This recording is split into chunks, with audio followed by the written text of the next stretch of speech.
Now, in our previous lecture, we have discussed the properties of polynomial equations. We have defined the Sturm sequences and the Sturm's theorem, which gives us the exact number of real roots that lie in a given interval a b. We study the number of changes in the signs of the Sturm sequence.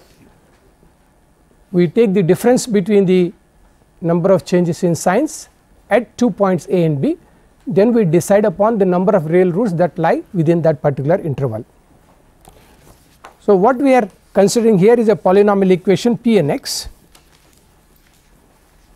is of the form a naught x to the power of n plus a 1 x to the power of n minus 1 plus so on a n minus 1 into x plus a n with a naught not equal to 0. Now, if all the roots are real and distinct, so let us take the case of all roots xi 1, xi 2, xi n are real and distinct. Then I can always write this polynomial p n x as a product of the linear factors x minus xi 1 into x minus xi 2 so on x minus xi n. If the roots of some of them or all of them have multiplicity, we can extend this to the case of the multiple roots also. Therefore, a numerical method that we would wish to construct would try to extract a linear factor out of this set. Then we want the next root to be determined. We shall deflate this polynomial, that is divided by a particular root that has been extracted, and we then go to find the next root by using the method on the deflated polynomial. Now, if the roots are complex pair, let us say two roots are complex pair, let us take the case of two roots, say xi 1 xi 2 or a complex pair. So, let us take these roots as a plus minus I b. Then let us see what happens to this factor. So, I can write this as x minus of a plus I b into x minus of a minus I b, multiply it out, I would then get x squared minus of a plus I b plus a minus I b into x, and this is plus a squared plus b squared, that is x squared minus 2 a into x plus a square plus b squared, or I will write x squared plus p x plus q. Therefore, if I want to look at a complex pair which is of the form a plus minus I b, then the product corresponding to that pair is given by x square plus p x plus q, where p and q are real. So, in this product this 2a is real, a square plus b square is real. Therefore, if I want to extract a complex pair from a given polynomial, I would extract a real factor x square plus p x plus q. Therefore, this implies that it would be sufficient for me to extract a quadratic equation of the form. Therefore, we shall say to extract a complex pair,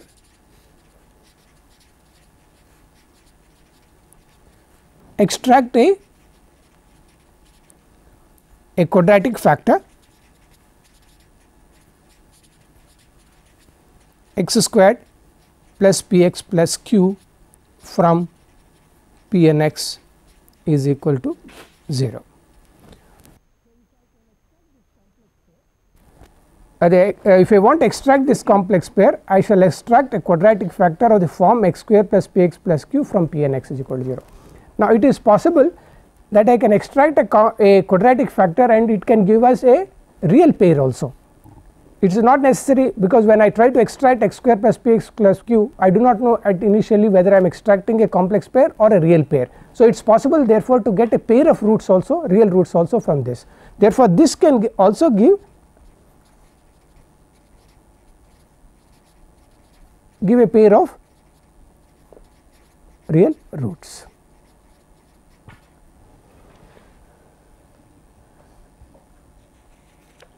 Now, if I take this polynomial p n x, we take the polynomial p n x, let us say the degree of this is even. So, let us take degree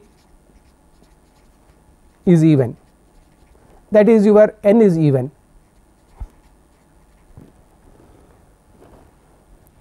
Then if I extract the quadratic factor x square plus p x plus q, deflate it, I again extract x square plus p x plus q. Therefore, at the end we will be left out with a quadratic factor, because n is even. So, each time I extract the quadratic factor, so what will be left out in the end will be a quadratic factor. So, I will be able to get reduce it into finally into a quadratic factor and find the two roots of this. Now, when I extract a quadratic factor, I will use the usual rule of finding the roots of this quadratic, the rules of ordinary rule of this as minus p plus minus p square minus 4ac by 2, and then find out those roots. Whereas, if p n x is degree is odd,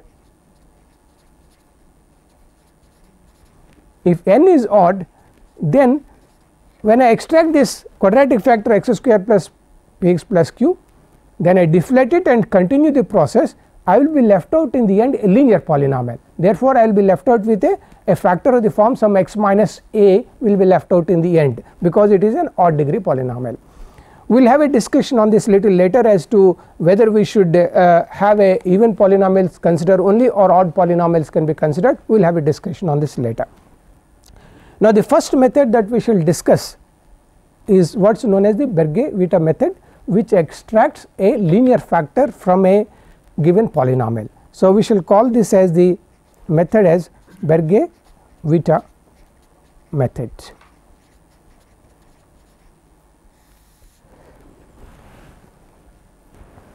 What this method does is it extracts a linear factor, extracts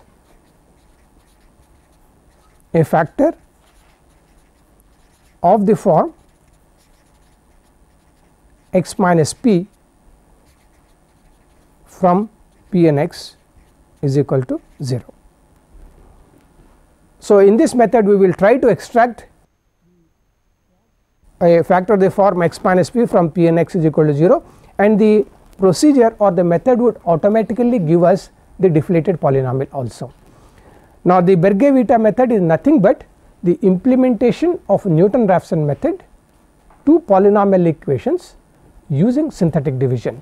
Now, we will define how we are going to about synthetic division, but the Berge-Vitta method is a implementation of the Newton-Raphson method. It is implementation of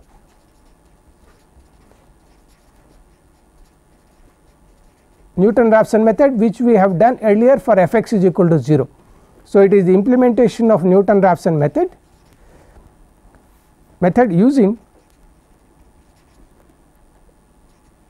synthetic division.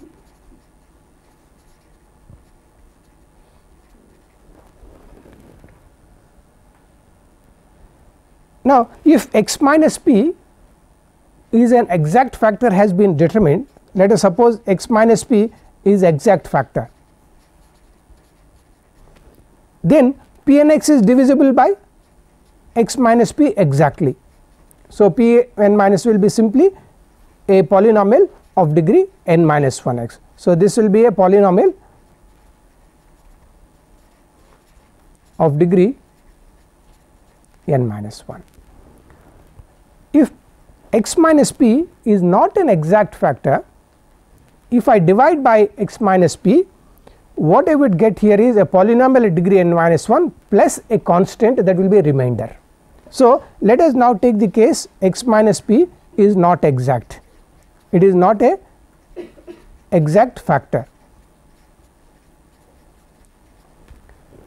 Then p n x can be written as x minus p into q n minus 1 x plus r, where r we will call it as a remainder or is a remainder. Obviously, r is identically 0 if x minus once it becomes an exact factor. So, r will be identically 0 if x minus p is exact.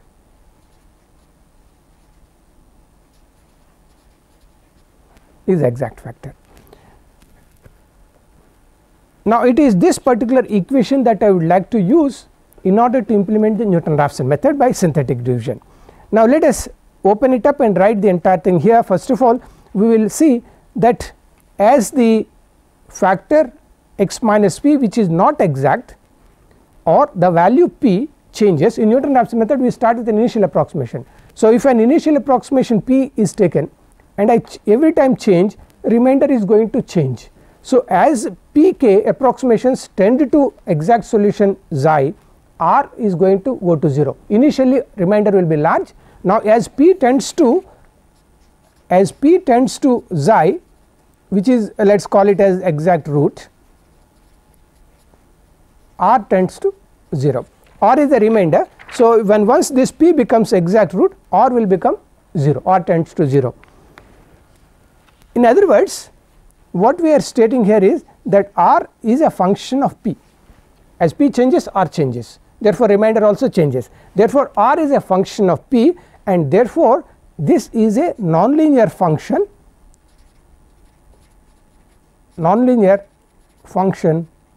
of p. The problem therefore is to find a p such that r of p is 0, that is the remainder should be 0. So, the problem is to find p such that r of p is equal to 0.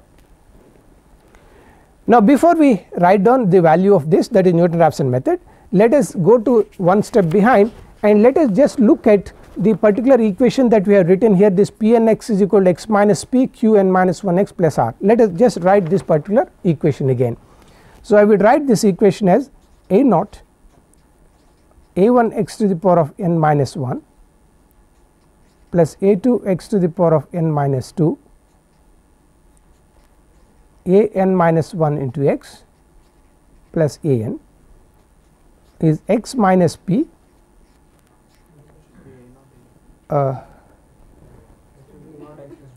yes, a naught x to the power of n, yes,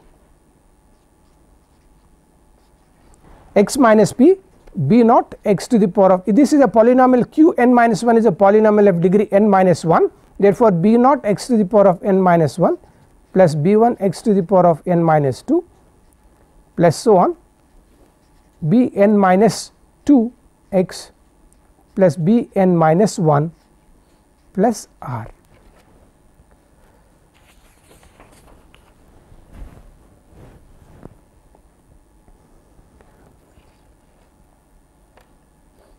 Now, I would like to use the Newton-Raphson method to find the value of this p. Now, before we do that, let us show a procedure which we call as a synthetic division procedure, wherein I can determine the coefficients b naught, b 1, b n minus 2, b n minus 1 and r from a naught, a 1, a 2 in a simple procedure. To do that, let us multiply the right hand side. The right hand side multiplication would give us b naught x to the power of n, collect the coefficients b 1, that is the coefficient of x to the power of n minus 1, the product of these two, minus p b naught x to the power of n minus 1. Then I take the next coefficient, x into next coefficient is b 2 minus p into b 1, that is p into b 1 x to the power of n minus 2. Then I take the general coefficient x to the power of n minus k. So, that will give me b k, that is x into b k x to the power of n minus k minus p b k minus 1, that is minus p into the previous coefficient. This is x to the power of n minus k plus so on. The last term would be, the constant term will be r from here and minus p b n minus 1. So, the constant will be r minus p into b b n minus 1. Now, what I do is I compare both sides of this particular equation. Then I have here b naught will be equal to a naught, b 1 minus p b naught is a 1,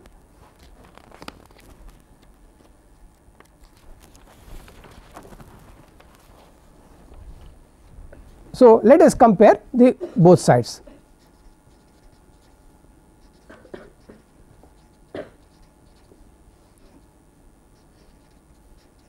Now, we compare the powers of x on both sides.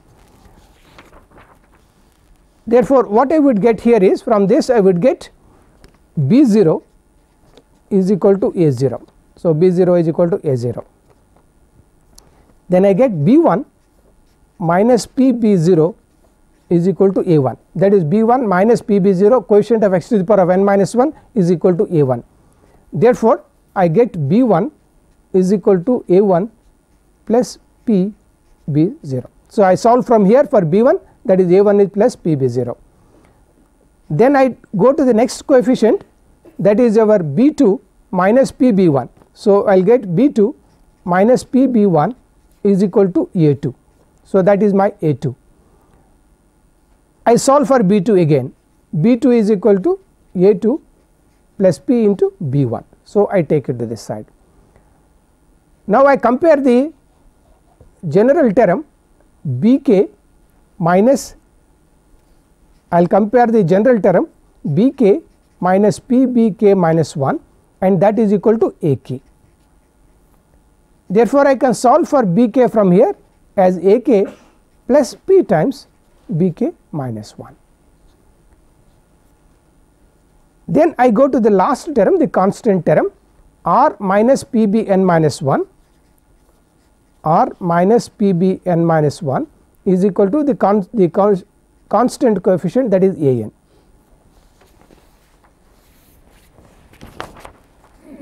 Therefore, from here I get r is equal to a n plus p b n minus 1.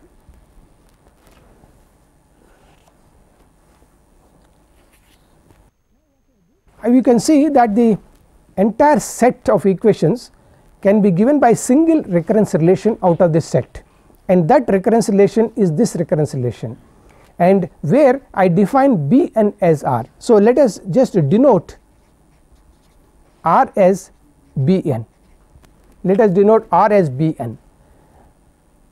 Then I can get all these term coefficient b 1 b 2 from the recurrence relation. I can now define a recurrence relation b k is equal to a k plus p b k minus 1, and k going from 0 1 2 3 n.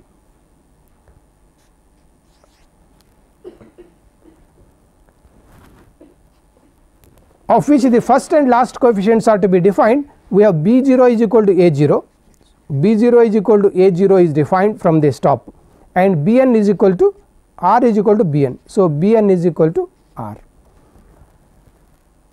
Now, every coefficient b I can be obtained from a I by this simple recurrence relation.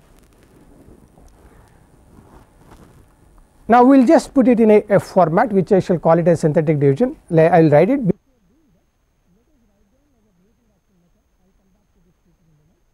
Let us write down what is our Newton-Raphson method.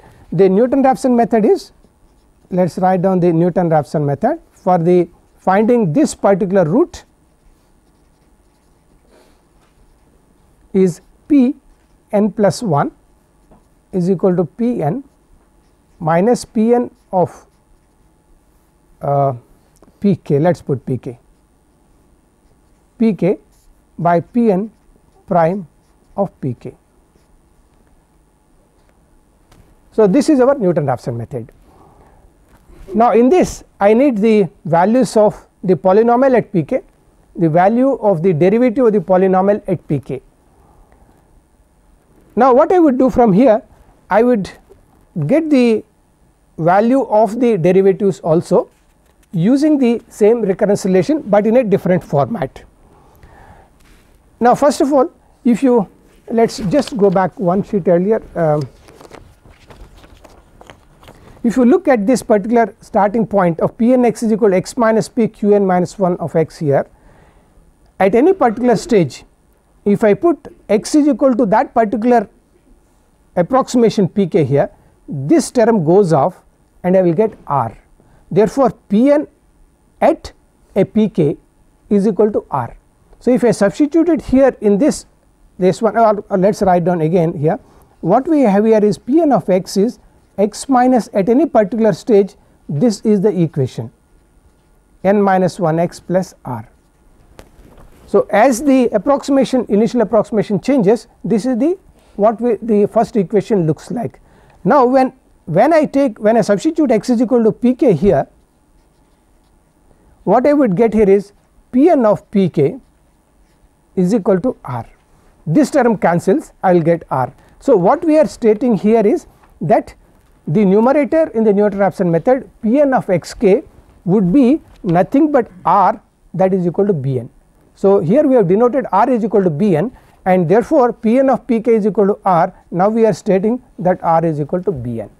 Therefore, in the recurrence relation that I have got, the last term of this that gives me Bn from this set, that last value itself will give me the value of the numerator Pn at pk. Now, I want the denominator, that Pn prime of pk. Now, to get this, it is a very simple and interesting procedure. I would take 1 and differentiate this with respect to p. So, what I would do is differentiate the equation 1 with respect to p. Then it will simply dbk by upon dp is ak is independent of p, therefore, that is 0 plus product of these two terms. So, let us differentiate it bk minus 1 plus p dbk minus 1 upon dp. So, I have differentiated this product to get this particular quantity here.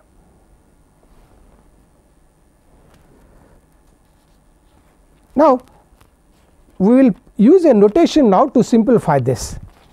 What I would do, I would say denote dbk upon dp, this quantity as ck minus 1. It is just a notation, there is no special meaning about it, we are just denoting dbk is equal to ck minus 1. If I do this, then this equation will look like this is ck minus 1, put k is equal to k minus 1, this will be ck minus 2. Therefore, this equation can be written as ck minus 1 is equal to bk minus 1 plus p times ck minus 2. So, this equation can be rewritten in the form of ck minus 1 is equal to bk minus 1 plus ck minus 2.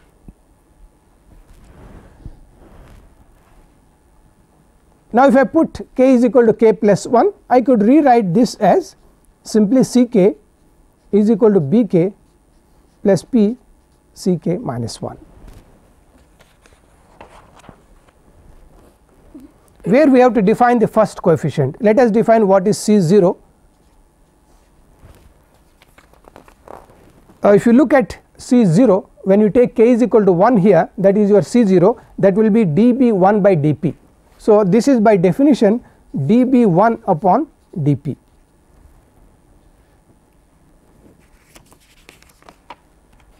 And let us go backward one step and see what is our b1. b1 was a1 plus pb naught. So, we will substitute for that, that is equal to d upon dp of a1 plus p b0.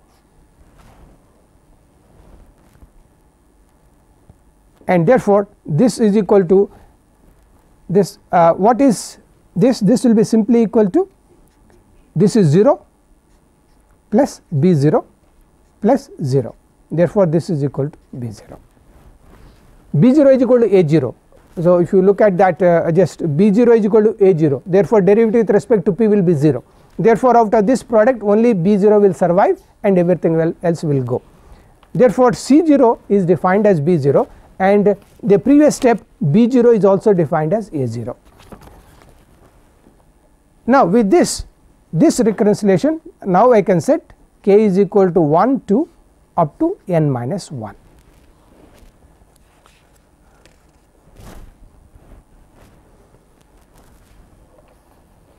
Now, what we were asking for here is, I need the let us just go back here, I need the derivative Pn prime of at pk. So, let us write down what is dPn upon dP. So, that is what I need in the denominator Pn prime of Pk, that is dPn upon dP. But we have shown earlier that Pn of Pk is equal to R. Therefore, this is equal to dR upon dP. We have shown from this Pn of P this is equal to R.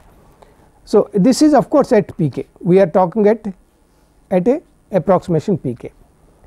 dR upon dP means we have shown R is equal to Bn.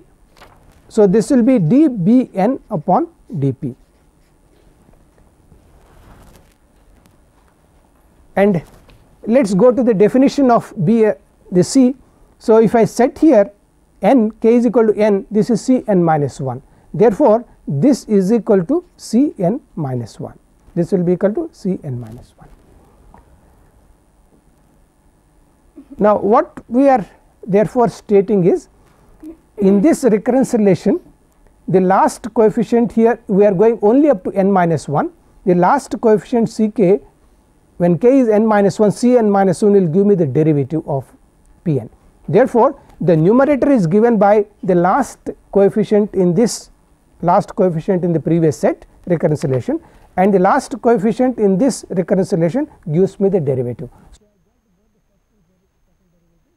This is what is required for the new application Newton-Raphson method. But if you look at the two recurrence relations, if you just look at the two recurrence relations, this is your Bk is equal to Ak plus Bbk minus 1, Ck is equal to Bk plus Pck minus 1, both are identically the same except B is replaced by C, A is replaced by B. In other words, the procedure that I use for getting Bk from Ak is identically same as how we derive C from B. That means, as I proceed on with the synthetic division, if I obtain Bk from Ak's, I can then obtain from Ck by identical procedure from Bk. Now, let us see what I mean by synthetic procedure, how we can get computationally a very simple procedure to obtain all these coefficients, and the application of the Newton-Raphson method therefore becomes extremely simple for polynomial equations. Now, let us write this in what is known as the synthetic division procedure. So, what I would do here is, I would write down all the coefficients of the polynomial in the order. So, I will write down all the coefficients A naught, A1, A2, so on, an minus 2, an minus 1, an. Then I will take the root I am extracting P is the approximate root, I am writing this one. So, let us put a line like this. Now, I will on this line I will get my values of B's, all my B's will come here. So, let us just look at this and go about this one. Let me put this sequence here. B0 is A0. So, there is no change in B0. Now, multiply P with B naught and put it here. B1 is equal to A1 plus PB naught. So, multiply PB naught here. So, I will insert this P into B naught, the current B that is available to me. Add these two, that will give me B1. A1 plus PB naught is equal to B1. Now, multiply B with the current B1 is available, that is your P B1. I get P into B1. Add these two, I will get B2. Now, we proceed on like this. At this moment, I have got here P into Bn minus 3 is available to me. I will get here Bn minus 2, then P into Bn minus 2 will give me Bn minus 1, P into Bn minus 1 will give me Bn.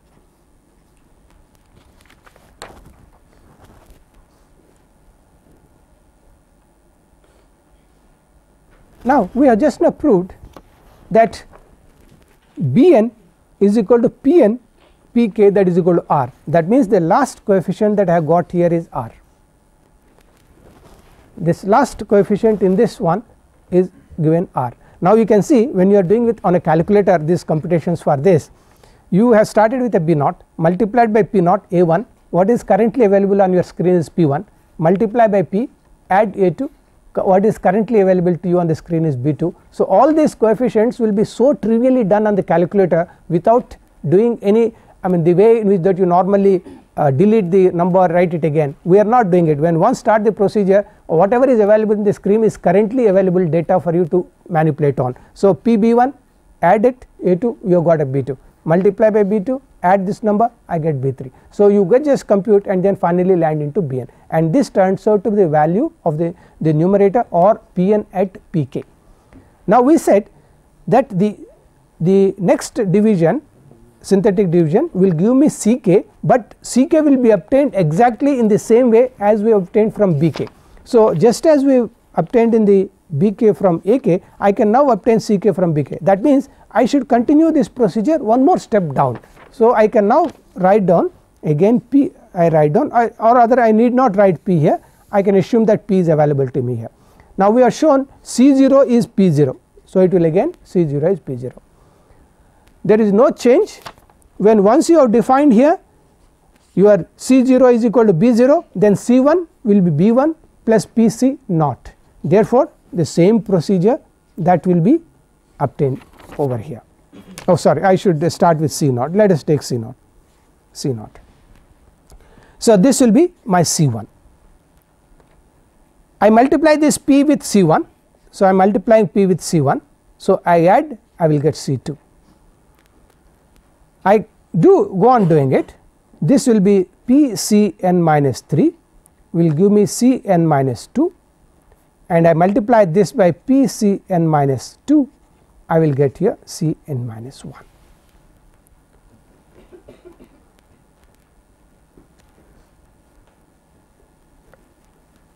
Now we have shown in the previous step that our derivative is simply Cn minus 1.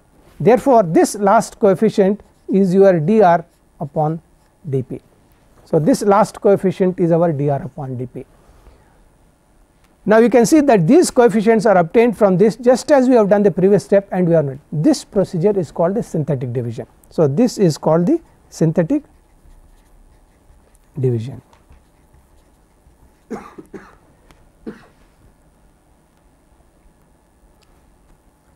It is something like the Horner's process for evaluating a polynomial. As I mentioned earlier, the worst way of evaluating a polynomial is to substitute the value in it and take all the powers and write it. Suppose you want to get a polynomial degree 20, x to the power of 20 plus coefficient in x to the power of 19, and you want to get the value of this as 1.5653.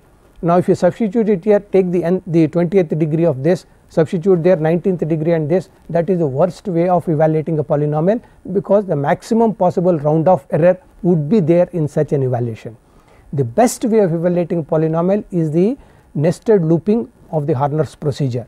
So this is almost the same as that particular procedure which we are doing it. In fact if you open it from backwards, we are now multiplying by the previous quotient, so it is like a loop we are doing it. It is similar to a Horner's procedure of evaluating a polynomial, and this is the best way of evaluating a polynomial, and this is called the synthetic division procedure. The interesting that you will note is here that this coefficient turned out to be value of the function at Pk, this turned out the value of the first derivative at Pk. Now the question comes, can I find the second derivative, third derivative from here if you want it? The answer is yes. Just proceed the synthetic division procedure one more step, I get d, I can write down dk is equal to ck plus p dk ck dk minus 1.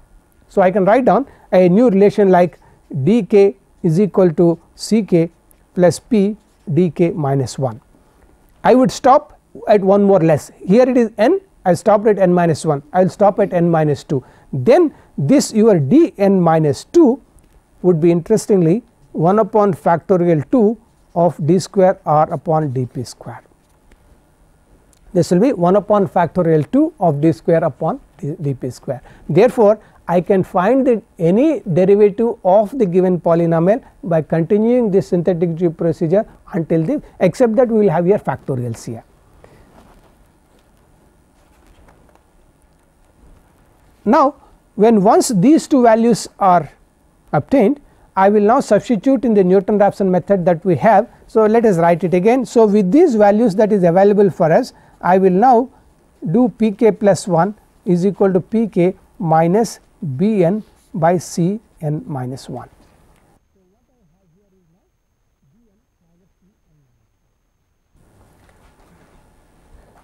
Now, this is the next iteration that has been obtained. Let us, for each value of p k, we are doing synthetic division procedure once and then computing. We plot each iteration. So, we are doing iterations.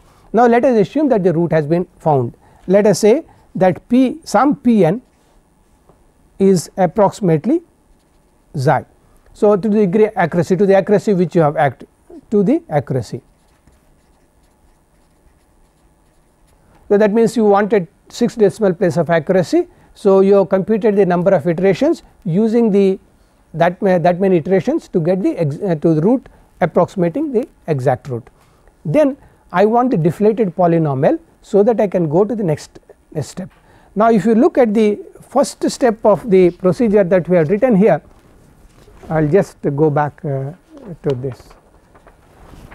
Just go back and have a look at this one.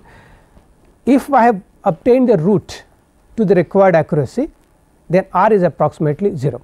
So, this implies that r is approximately 0, because we obtained the required accuracy. Now, when r is approximately 0, this itself is the deflated polynomial, because I am dividing this by x minus p, what is left out is the deflated polynomial. Therefore, this implies that whatever I am getting q n minus 1 x in that synthetic division is the deflated polynomial,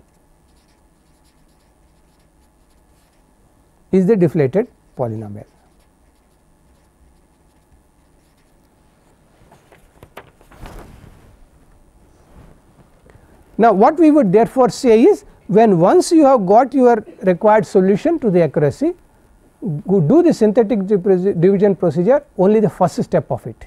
So, we will say use the first step of synthetic division procedure,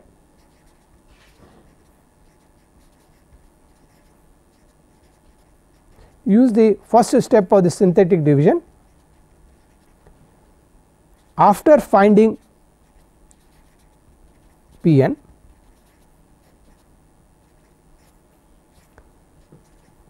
to determine q n minus 1 of x. So, we would repeat this procedure of synthetic division that we have done here. This synthetic division procedure, one step of it we will do and then stop it and then pick that as my polynomial q n minus 1, which is a deflated polynomial. Now, I will obtain the next root if it is required to apply it on q n minus 1. Therefore, as we proceed, the degree of the polynomial will go down each time by 1. So, if you have started with the polynomial degree 20, you have extracted to the root 6 multiple places. Now, I have a polynomial of degree 19. Now, again I extract the next root, then it goes on reducing. Now, one very important thing that happens here is that the root that has been extracted, that means it has been removed. Therefore, there is no chance that when you write an approximation to the next root, it is going to go back to the original root. As we mentioned earlier, if suppose you are using p n x itself and you are using the next root again, there is a possibility if the roots are sufficiently close, you may be going again to the root that has already been determined. Now, therefore, once you extract it or remove it from that particular root, there is no chance that the root will again go back to the original root. So, that is the advantage. Now, let us take an example on this. So, let us take this example.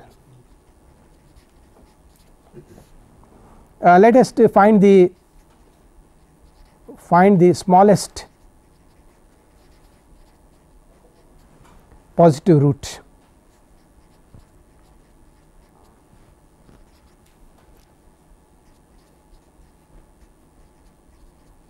x4 minus 3x cubed plus 3x squared minus 3x plus 2, let us say using Berger-Vitta method.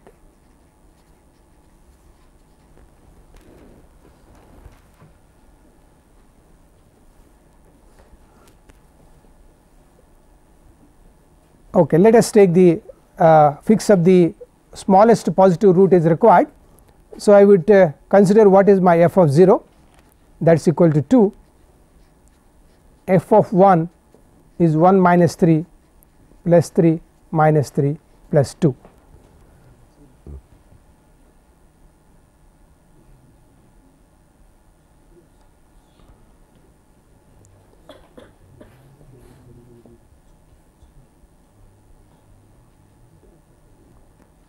Right, for this the root turns out to be 1, is not it.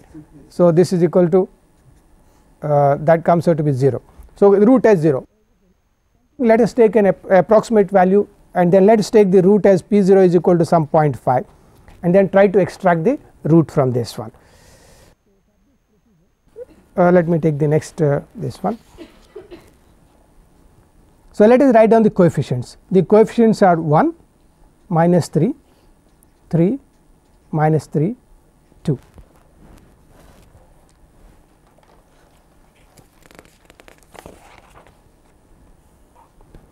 So we take this p here, I will write this as p is 0.05.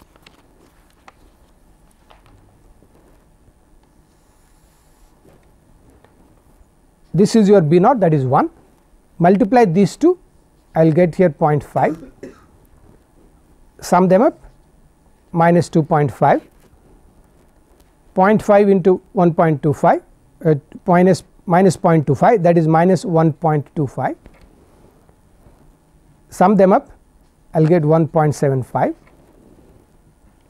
0.5 into this is 0.875, add the 2, 2.125, add this 2, now multiply by 0.5, that is minus 1.0625, add up, I will get here 9375 and that is equal to B4. B naught, B1, B2, B3, B4, this is B naught, B1, B2, B3, B4. Then I need one more step,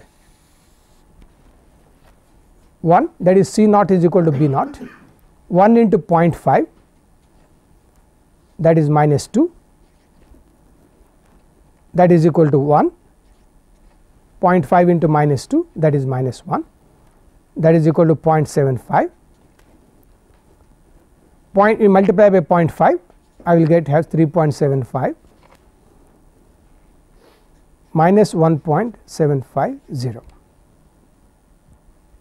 that is equal to C3.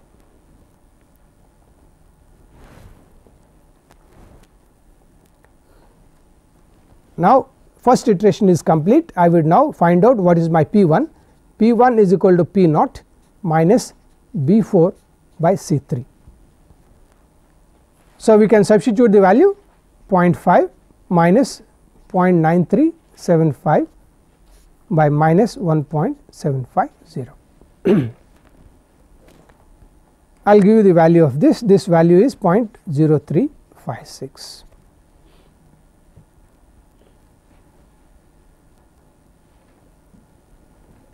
Now the first iteration is complete. Now I will repeat this synthetic division procedure using this particular value. So let us do that one. So let us again write this here as 1.0356 here and then write down these coefficients 1 minus 3, 3 minus 3 and 2.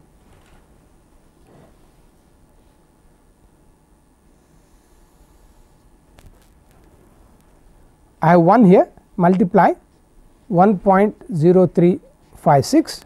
I will give the values of this if it is slightly difficult for you to do this. So this is minus 1.9644. Now I multiply these two and put it over here, I will get a minus 2.0343, that is this product and sum them up, I will get a 0.965 and 7, 9657. Now I am multiplying this and putting it here, it comes out to 1.001 minus 1.999. I multiply these two and put it here minus 0.711, and this is minus 0.711, that is equal to your B4. Indeed, this B4 is an indicator for us whether the solution is good enough or not. Now, let us proceed with the next step. I have 1 here, multiply this 1.0356, therefore, this gives us minus 9288. I multiply these two minus 0.9619, and this gives me 0038, and finally, I have this as 0039 minus 1.9960.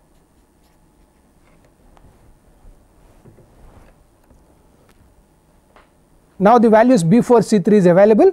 I can go compute my next iteration, that is P2 is equal to P1 minus B4 upon C3, and that is P1 is 1 point, it is here, P1 is here 0356 minus 0.711 divided by minus 1960, and this value is 0.99979. So, it is approximately 1.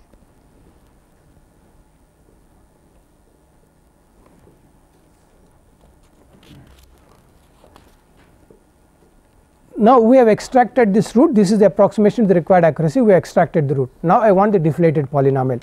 To get the deflated polynomial, I must use the last approximation and do the first step of the synthetic division procedure. So, let us do it. So, I now take this 1 as the root and then write down the coefficients 1 minus 3, 3 minus 3, 2 and this. So, I have 1 here minus 2, this is minus 2, 1, 1 minus 2.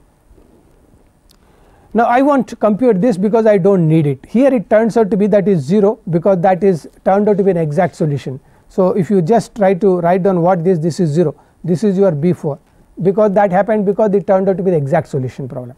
Now, this coefficient, these should be give me my q n minus 1x. Therefore, the polynomial of degree q3, the deflated polynomial is b0 x cubed plus b1 x squared plus b2 x plus b3. So, that is our b0 x cubed, b1 x squared, b2 x plus b3, that is x cubed minus 2 x squared plus x minus 2.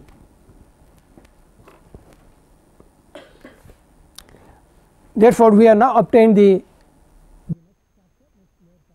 next lower factor, that is x cubed minus 2 x square plus x minus 2. Now, if I want the next root, I will now apply the Newton-Raphson method on this deflated polynomial. So, therefore, in the synthetic division procedure, your deflated polynomial is automatically available for us in the first step itself. Now, I think we would stop at this. In the next time, what we would do here, this procedure is possible only if we are finding the real roots. If this is a complex root, then it is a complex pair. So, I will not be able to use this extract a single factor from a given polynomial to extract a complex root.